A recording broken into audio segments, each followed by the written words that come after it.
10 p.m.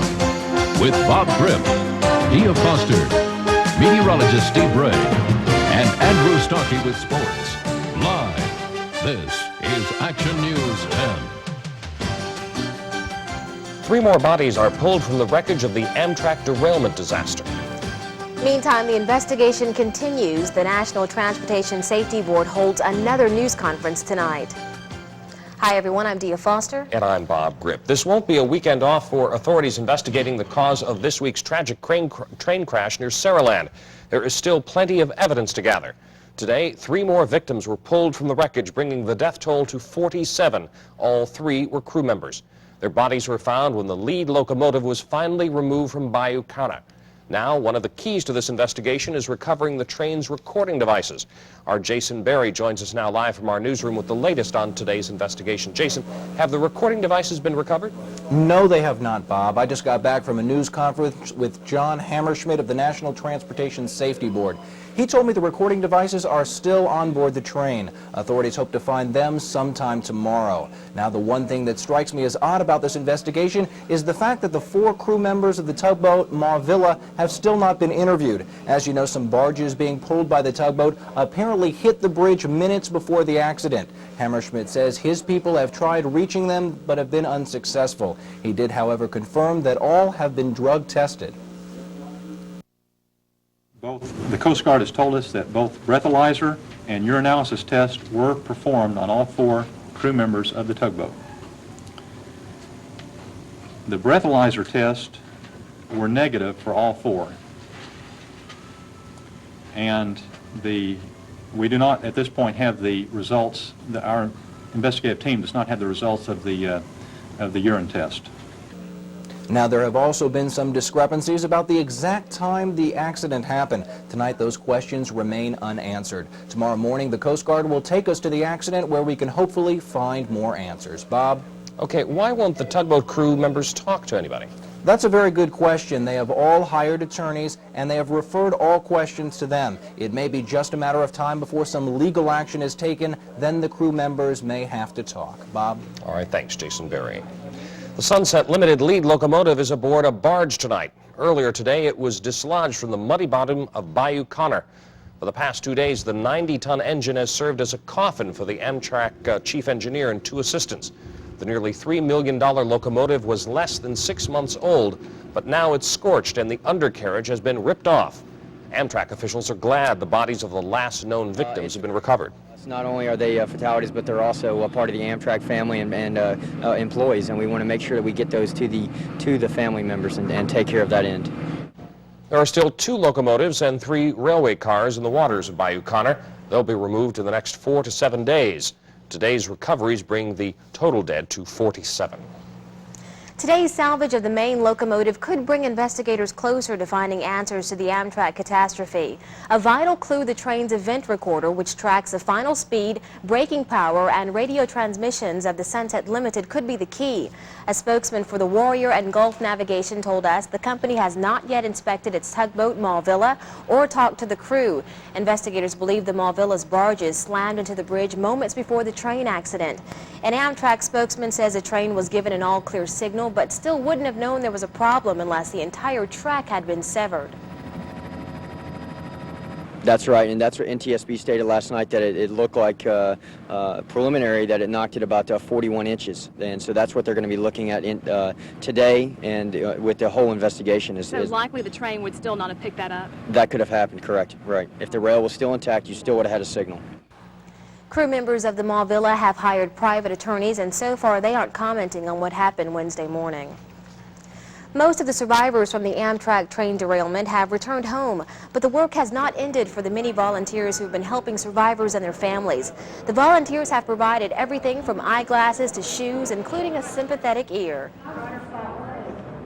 Sometimes I've felt very helpless because I really couldn't do anything other than just kind of be there and listen, but I think that's probably what they needed more than anything else. And Red Cross officials say this has been a rare case when they've had more volunteers than they actually needed. And while most of the survivors are on their way home, some are still here hospitalized. Panama City, Florida resident Lawrence Justin is one of them. Earlier today, we talked to him about the deadly Amtrak wreck that he managed to survive. He says he's tired of being in the hospital, but he says it's better than being in Bayou Connor. And it's a far cry from that swimming in that old crocodile creek over there. Did you really see it? Yes, we did. When we were moving away, they were sitting there.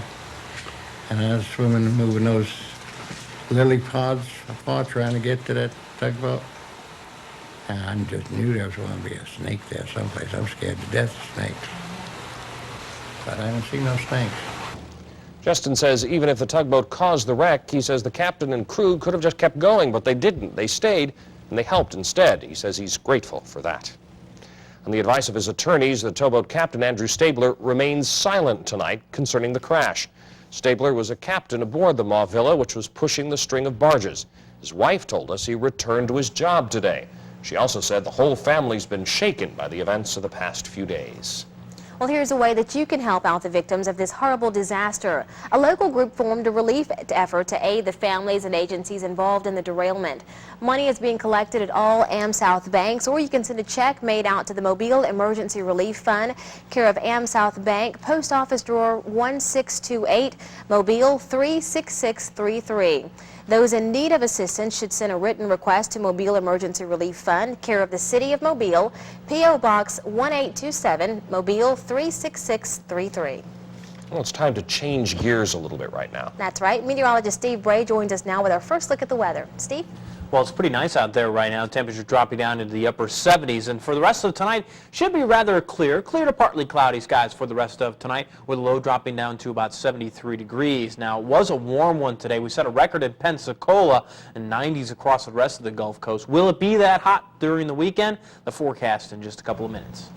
Thanks, Steve. Still to come here on Action News 10, the murder trial of Raymond Giadrosic is over. We'll tell you about the jury's bizarre conclusion. And I'm Andrew Stockey. If it happened in high school football tonight, we'll tell you about it. Scores, highlights, also a major coaching change at Fairhope High later in the show.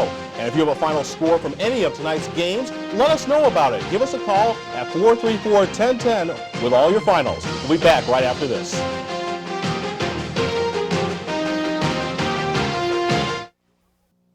A bizarre ending to report tonight in the murder trial of Raymond Giadrosic. He was found not guilty by reason of insanity of killing his wife, but the same jury convicted him of killing his mother-in-law.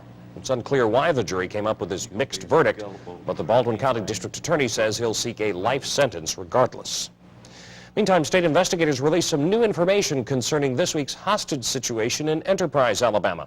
Investigators now say the shot that killed the 18-year-old department store worker came from a police sharpshooter, not from the suspect. Police also fired the shot that killed the suspect. Well, actor-director Woody Allen is off the hook. A Connecticut prosecutor all but said Allen molested his 8-year-old daughter, Dylan, but decided not to prosecute him for it. Mia Farrow was speechless. Her response came from her attorney. You have to remember this is a man who's having an ongoing affair with a sister of his children, and I find that absolutely one of the most immoral situations that I can think of. But Woody surprised everyone by asking for a peace pact with Farrow. Apologized for hurting you. I know you can be forgiving and quite terrific at times. You're a first-rate actress and a beautiful woman. Allen then asked Farrow to end all their personal hostilities for the sake of their children. Meanwhile, it's like the sequel to a disaster movie, The Great Flood Part 2. Since Wednesday, thunderstorms have dumped as much as 9 inches of rain in sections of Missouri and southwestern Illinois. Flash flooding has claimed 2 lives this week, and the Mississippi and Missouri rivers are creeping higher again. What's worse for folks is that more rain is in the forecast for this weekend. And meteorologist Steve Bray joins us now. And luckily it's been dry here, but is there any rain in our forecast? There is some rain in the forecast. We're going to have to wait till maybe Sunday, but more likely the beginning of next week, so that means it's like a pretty good weekend. But it is going to be hot. Oh, it's scorching again today. We do have some cool news for you by the middle of next week. Talk about that in just a second.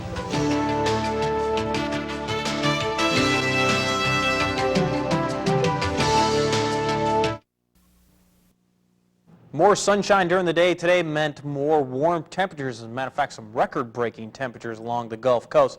Check out the highs for the day. 88 in Birmingham, where there were a few clouds throughout the afternoon hours, so that kept down the temperature. But the rest of the area in the 90s. Atlanta 91, Jackson, Mississippi 94, 96 in Montgomery, and 96 also in Pensacola. Now that broke the record of 94 degrees that was set in 1961. 93 in Mobile for a high today. That was 1 degree off the record of 94. 93 Fort Walton Beach and Pascagoula 91. Lows this morning did drop into the upper 60s in northwest Florida last night. But it doesn't look like it's going to be 60s tonight. It's going to be 70s all over the place, because right now we're in the upper 70s, if not into the lower 80s, and we've got a lot more moisture in the atmosphere that retains the heat, so the temperature will not be dropping as much during the night tonight. Right now in the Villes, Freemanville at 76, Frankville 77, 81 in Pascagoula, and 80 degrees in Pensacola. Downtown Mobile right now it is 81 degrees with humidity of 88%. Winds are out of the southwest at 6 miles per hour. The clouds, well, haven't been much along the Gulf Coast for the last couple of days.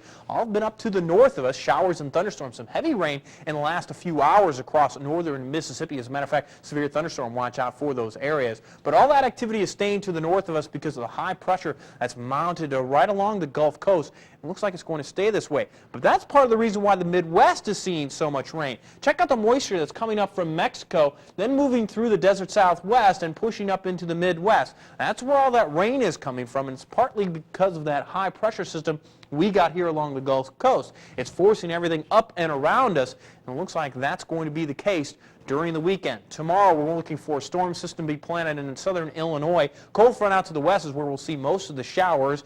Around the Gulf Coast, looks like it's going to be high and dry, high temperature-wise, that is. Then during the day on Sunday, more thunderstorms to the north of us. A slight chance for some isolated showers, mainly during the afternoon hours on Sunday. But then this cold front is going to move in by Monday, and that will bring us more showers and thunderstorms, maybe into Tuesday. But then the cool air behind it will move in. River stage is down about 1.5 feet at Coffeyville to 16.1. Alabama River at Claiborne at 8.4. That's down just a touch. My forecast for tonight, clear, a little bit warmer, so into the 70s across the board. It'll be around 70 degrees in the inland areas. The beaches should be around 75. Then during the day tomorrow, we'll be looking for partly cloudy skies, still warm, 89 to 94 degrees for the highs during the day tomorrow, and could be another record breaker. Pensacola's record high tomorrow is 92. Might surpass that easily. Now the extended forecast, Sunday partly cloudy, 92 for the high, slight chance of rain. Monday, look for a chance of showers, 87 degrees for the high. Tuesday, still a chance of rain, but 80 for the high and 64 for the low. If you like that, check out Wednesday, 78 for the high and 60 for the low. Hopefully, this means fall is here. Big changes coming. Keep your fingers crossed. Yeah, right. Or the forecast is going to change. Well, let's not hope that doesn't happen. Let's see. All right. Still to come on Action News 10. More than 100 million women use them worldwide, but why are IUDs such a controversial method of birth control in our country? Dr. Deiah explains next. A demonstration of flu shots turned into an AIDS scare for Sarah Purcell on today's home show. A doctor mistakenly injected Purcell with the same syringe already used on co-host Gary Collins. The injections were shown live and shocked several people in the audience. The doctor says he was just nervous about appearing on TV, and he's never done anything like that before. Collins immediately got an AIDS test and says he'll disclose the results possibly on Monday's show. In health news, Dr. Deiah tells us about a controversial birth control method.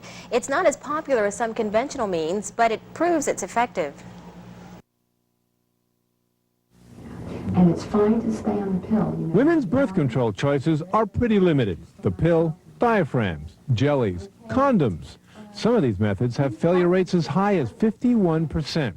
Yet most women never consider one of the most effective options available, the IUD. And most patients really aren't aware that they can be an excellent method of contraception. I really haven't thought about birth control over the last 17 years. It's really been a worry-free birth control method for me. Other IUD users agree. In a survey on contraception, the IUD outscored all others in patient satisfaction with a 98% rating. Yet IUDs still have a bad rap, all because of the Dalcon Shield. The Dalcon Shield is one particularly bad model of an IUD. It had a porous string which drew bacteria into the uterus, causing pelvic infections and infertility. But the Dalcon Shield was the one IUD never approved by the FDA. Yet, the lawyers saw lucrative pickings, and soon all IUDs became suspect.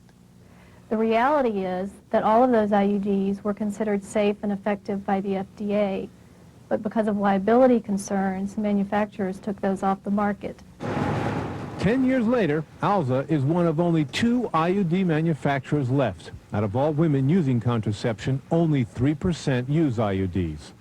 It is inserted through the cervix. IUDs are still only recommended for women who have been pregnant. Alza's IUD is replaced once a year. The Gynopharma IUD once every 8 years. It's between 98 and 99% effective. The ease of use is better than any other method of contraception. It may finally be time for the comeback of the IUD. I'm Dr. Dean Adele for Action News 10. In many other countries, IUDs are the leading form of birth control. More than 100 million women use them worldwide. Andrew and his team are once again covering all the high school football games. Lots of football tonight. Lots of football action both on and off the field. Besides all the highlights, we'll tell you about a coaching change at Fairhope High School we've just learned about. That's coming up as Action News 10 at 10 p.m. continues. Well, if the true measure of a champion is overcoming adversity, then the Blunt Leopards, fresh off their first loss in 13 games, would have to prove themselves tonight. And boy, did they ever. Hosting Alba on their home turf at Pritchard Stadium, the Leopards scoring in every conceivable way. Now they're up by 34 here in the fourth quarter. A bad handoff is recovered by linebacker Reginald Davis, who will cart it down the field, untouched.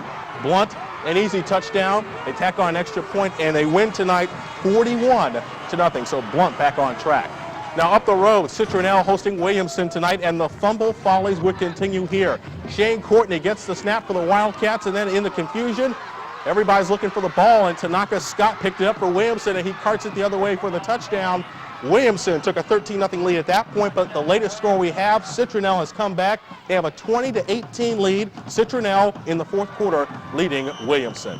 A busy night of high school football all over the area. Chris Coraggio and Lance Crawford join me with not only the game of the night, but a big change at Fairhope High School. Guys? Week number 4, Lance. That's right. We're in week number 4. I guess the big game that Andrew just alluded to was in 3A. You had St. Paul's ranked 3rd in the state in 3A, hosting the #1 team in the state in 3A, Southern Choctaw. Let's go right to those highlights. And there's big hitting in this game. Listen up.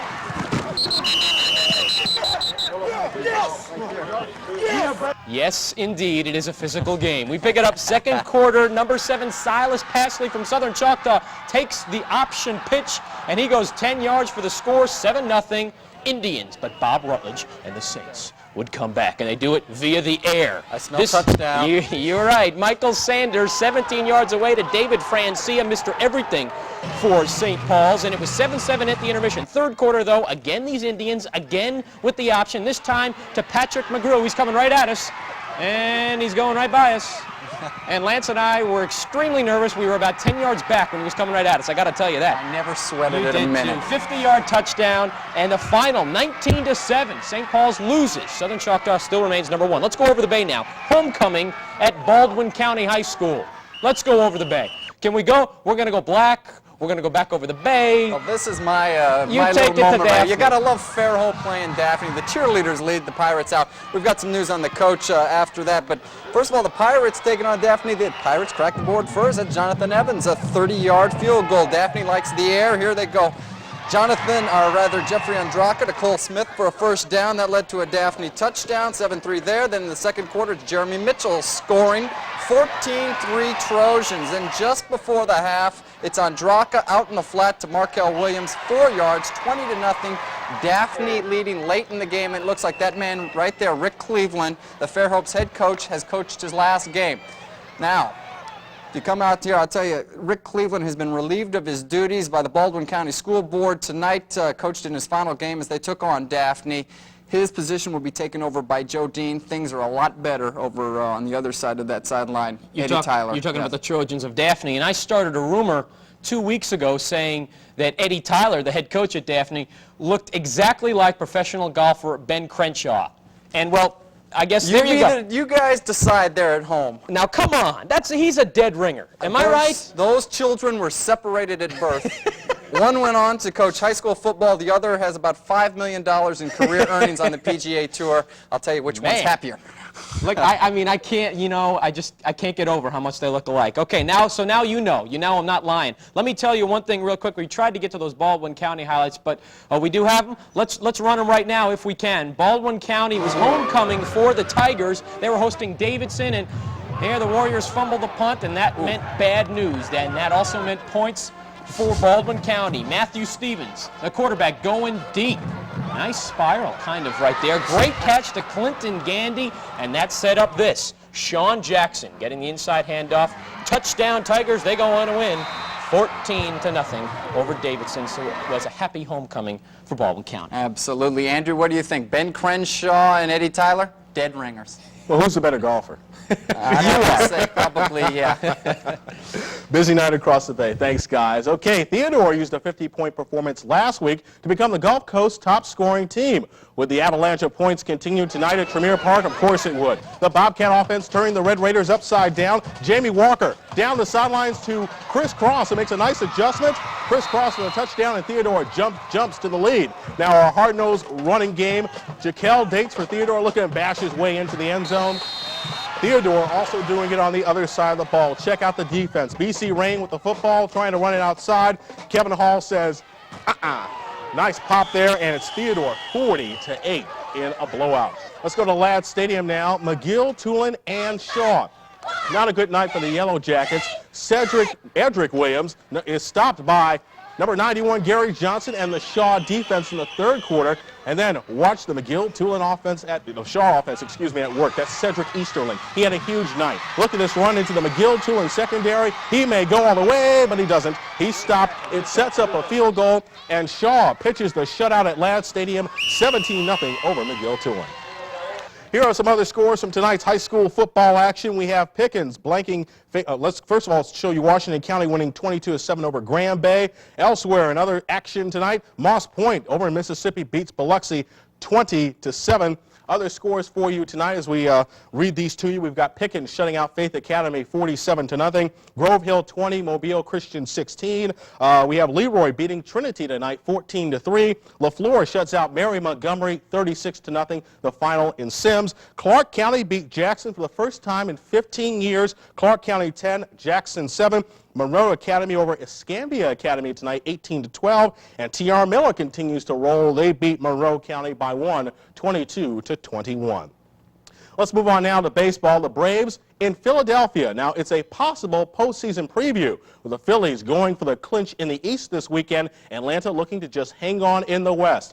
Tommy Green on the mound for the Phillies. He was masterful, throwing a one-hitter into the seventh thanks to some great defense. Mariano Duncan with the scoop right there. Green also got done at the plate against Tom Glavine. He rips one to left center field. It's in the gap. Here it comes. Dave Hollins, Wes Chamberlain will score. And the ninth. It was 3-0 Phillies. The Braves threatening, but Mitch Williams on the mound. Hey, they call him the fireman because of pitches like this. Dropping Otis Nixon. The Phillies win tonight 3-0. The Braves' magic number will hold at 8. It may go down to 7 depending on what happens in San Francisco right now. San Diego ahead 1-0 in the bottom of the third. Once again, the Braves lead the division by 2.5 games. Elsewhere, Montreal is still chasing the Phillies. They beat the Mets 6-3. In the American League, Toronto counting down to another title. They beat the Yankees 7-3. And the White Sox, their magic number is now 3 as they were victorious. And here in the Port City, Brave Fever has captured the Greek community along the Gulf Coast. This hot-selling T-shirt at today's Greek Fest in Mobile. For those of you who do not speak Greek, and I know Bob and Deiah don't, it simply says, "Go Braves." I'll take your word for it. But once again, tonight's story, Rick Cleveland, the head coach at Fairhope, relieved of his duties. Joe Dean, the assistant principal, taking over. They've lost 15 in a row. Things have been tough, and sorry to see him go. Okay. Thanks, Andrew. Well, today was a special day for a special young woman, America's Junior Miss Rebecca Jones. Miss Jones received a bracelet from Senior Bowl officials. She will be next year's Senior Bowl football queen. Miss Jones says she's excited about participating in the game, which of course is held here in Mobile. And we'll be right back in a minute. Meteorologist Steve Bray joins us now to tell us what we can expect for tomorrow. Looks like it's going to be a nice one. And you know, you guys know the weekend started. Oh yeah, 70 to 75 degrees for the lows in the morning. 6:43 is sunrise. All right, thanks, Okay, Steve. thanks, Steve. Well, it's a night of prayer and repentance for Jews all over the world. Tonight is Yom Kippur, the holiest holiday of the Jewish calendar. Thousands of Jews all over the Gulf Coast spent the evening in local synagogues. The holiday runs until sundown tomorrow and ends 10 days of soul searching following the Jewish New Year. Traditionally, all Jews avoid food for 24 hours and then enjoy a big breakfast dinner with friends and family tomorrow night. That's all the time we have for right now. Have a good weekend. Good night.